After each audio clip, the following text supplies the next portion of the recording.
Kauli kali kutoka kwa Askofu Josephat Gwajima imezua taharuki nchini Tanzania.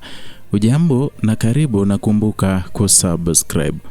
Leo tunakuletea habari kutoka bungeni Dodoma, ambapo Askofu Josephat Gwajima ameibua mjadala mkubwa kuhusu namna serikali inavyounda na kutekeleza mipango ya kitaifa.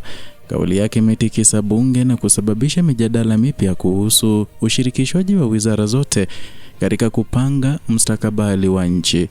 Katika hotuba yake yenye uzito mkubwa, Askofu Gwajima amesisitiza kwamba mpango wa kitaifa huwezi kuundwa na wizara moja pekee.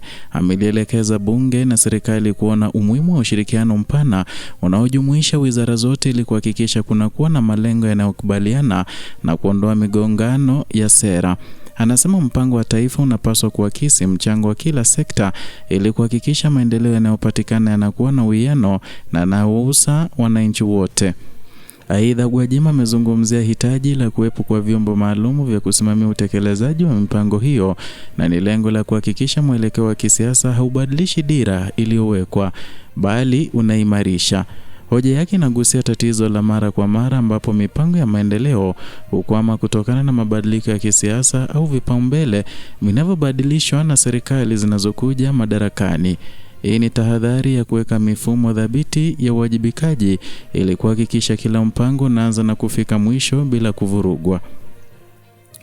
Na katika hotuba hiyo, Askofu Gwajima amemkumbusha waziri wa mipango kwamba mafanikio hayawezi kupatikana ikiwa atajifungia ndani bila kushirikisha wadau wengine.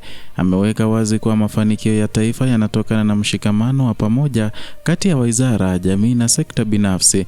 Kauli hii inaibua wito wa ushirikiano wa kitaifa na kuchochea mijadala kuhusu uwazi na uwajibikaji wa serikali kwa wananchi.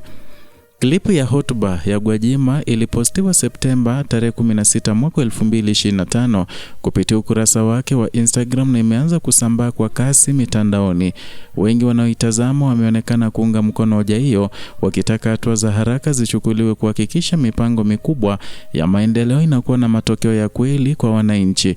Kauli imekuja wakati taifa linaendelea na maandalizi ya utekelezaji wa mpango mpya wa maendeleo, na ni jambo linaloongeza uzito wa hoja yake. Kenyascope itaendelea kukuletea uchambuzi wa kila hatua ya mjadala huu unaoibuka bungeni na nje ya bunge, na hii ni nafasi ya kipekee kwa wananchi kushiriki katika mijadala ya kitaifa na kushinikiza uwajibikaji wa viongozi. Endelea kutazama Kenyascope kwa taarifa zaidi. Like, share na subscribe ili tusonge mbele kwenye safari ya kuelewa mustakabali wa taifa letu.